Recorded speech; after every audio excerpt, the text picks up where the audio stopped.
Hello friend, welcome to star support. तो आज हम इस वीडियो के माध्यम से जानेंगे कि रजिस्ट्री कराने वक्त हम अपना पैसा कैसे बचाएंगे। तो सारा प्रोसेस इसमें बताने वाले हैं। जैसा कि आपको पता ही होगा कि देश की जितनी भी वस्तु है सभी पर जो कि एक कानूनी रूप से कानून बनाया गया है। जैसे कि आप घर या ज़मीन या प्रॉपर्टी खरीदते हैं तो उसके लिए एक अलग कानूनी जो कि है मालिकाना हक दिलाता है। जब तक अपने नाम पर जो कि है ज़मीन का रजिस्ट्री नहीं करा लेते तब तक उस ज़मीन का मालिकाना हक आपके पास नहीं रहेगा। जैसा कि खरीदी गई ज़मीन की रजिस्ट्री पूरा करने के लिए जो कि है ज़मीन जितने में खरीदे हैं उसका 5 से 7% पैसे खर्च करना पड़ता है। इसीलिए अक्सर लोग जमीन की रजिस्ट्री कराने से कतराते हैं। जैसा कि आपका जमीन 40 से 50 लाख का है तो रजिस्ट्री के लिए 3 से 4 लाख रुपये खर्च करने पड़ते हैं। इतने पैसे खर्च नहीं करने की वजह से जो कि है लोग बचना चाहते हैं, तो इसके लिए नए नए तरीके ढूंढते रहते हैं। तो आज हम इस वीडियो के माध्यम से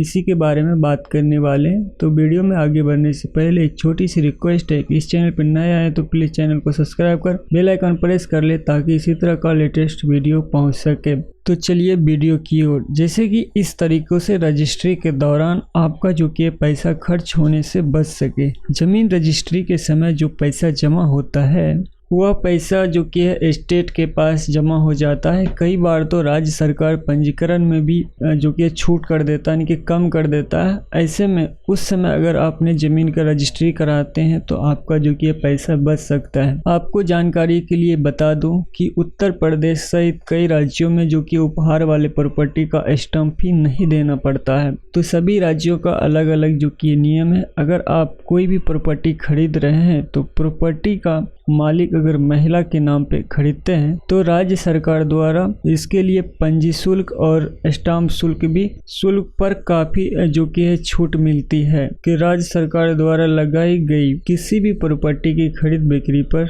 लगाए जाने वाले टैक्स है। जबकि रजिस्ट्रेशन शुल्क भी प्रॉपर्टी या जमीन की रजिस्टर्ड करने पर भुगतान किया जाता है। प्रॉपर्टी का रजिस्ट्रेशन महत्वपूर्ण है क्योंकि विवाद के मामले में और रजिस्ट्रेशन दस्तावेज अदालत या साबूताना या मालिकत्व में प्रमाण करता है। जैसे कि बिहार के रियल खरीद बिक्री के लिए रजिस्ट्रेशन अधिनियम 1908 के अनुसार जो कि सब रजिस्ट्रार के पास रजिस्ट्रेशन की आवश्यकता होती है। इसके अलावा को बिहार सरकार 2008 के रजिस्ट्रेशन नियम के तहत बनाए गए नियम का पालन करना चाहिए। वर्तमान कानून में अनुसार जमीन रजिस्ट्री प्रॉपर्टी की खरीद बिक्री के 4 महीने के अंदर जो कि है रजिस्ट्री अगर जमीन या प्रॉपर्टी का स्वामित्व किसी महिला के पास है तो बिहार के स्टाम्प शुल्क 5.7% है और बिहार में रजिस्ट्रेशन शुल्क 1.9% होगा। अगर प्रॉपर्टी का स्वामित्व किसी एक व्यक्ति के पास है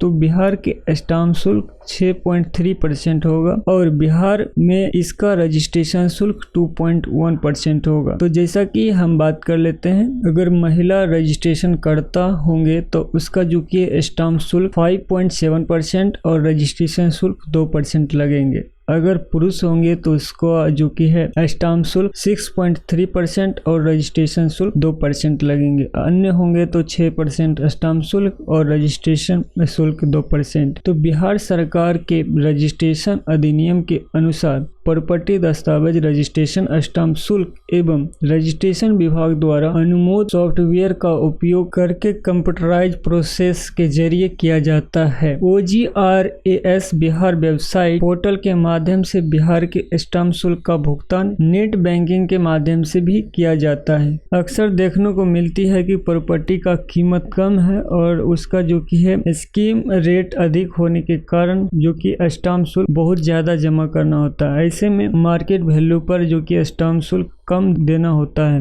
वही अगर आप रजिस्ट्रार से अपील स्टाम्प ड्यूटी पर होने वाले खर्च करने की बात करते हैं तो स्टेट जो कि स्टाम्प एक्ट के तहत प्रावधान है कि मार्केट वैल्यू पर स्टाम्प शुल्क कम हो सकता है। इसी तरह स्टाम्प पर होने वाले खर्च को जो कि कम कर सकते हैं। आशा करते हैं कि ये वीडियो आपको हेल्पफुल लगा होगा। Thanks for watching. Like share and subscribe. Thank